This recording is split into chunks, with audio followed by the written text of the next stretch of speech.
Hi there, my name is Deirdre and I have my PhD in pharmacy. Many people struggle to pronounce my name, so I always tell my students and my colleagues just to call me Dr. D. With this video, I want to highlight some important facts about NSAIDs. 1. Why athletes should be cautious taking NSAIDs when participating in endurance sport.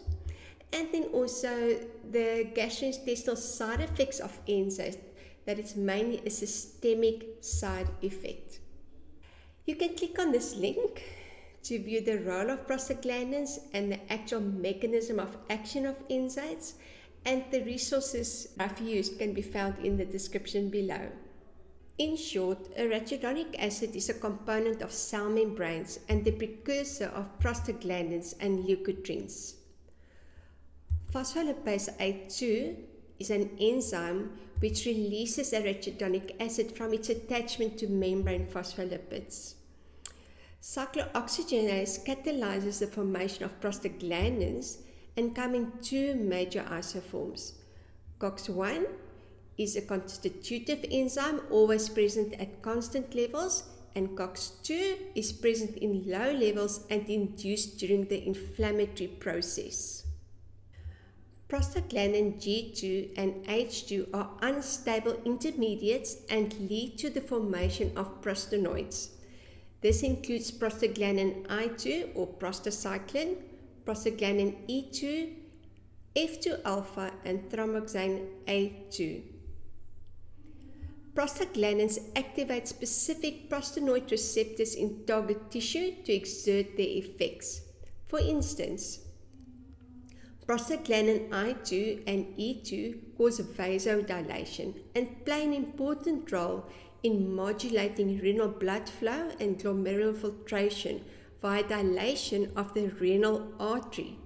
The main action of NSAIDs is the inhibition of cyclooxygenase and a consequent reduction in the production of prostaglandins.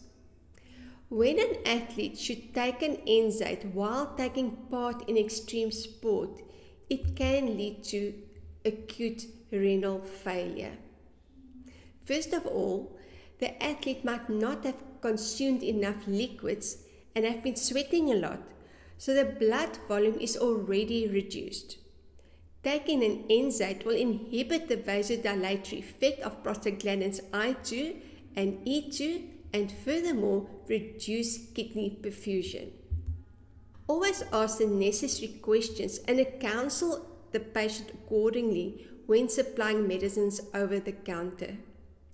Click on this link to view the importance of phase 1 and phase 3 of dispensing. When it comes to the GI side effects, COX-1 exerts a cytoprotective effect on the GI mucosa.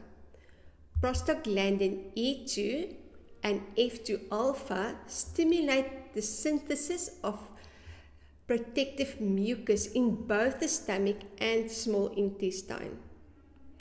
The GI side effects, for instance peptic ulceration due to NSAID use, are therefore mainly a systemic side effect.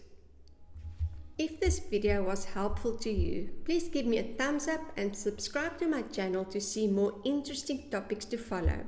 Thank you and bye-bye.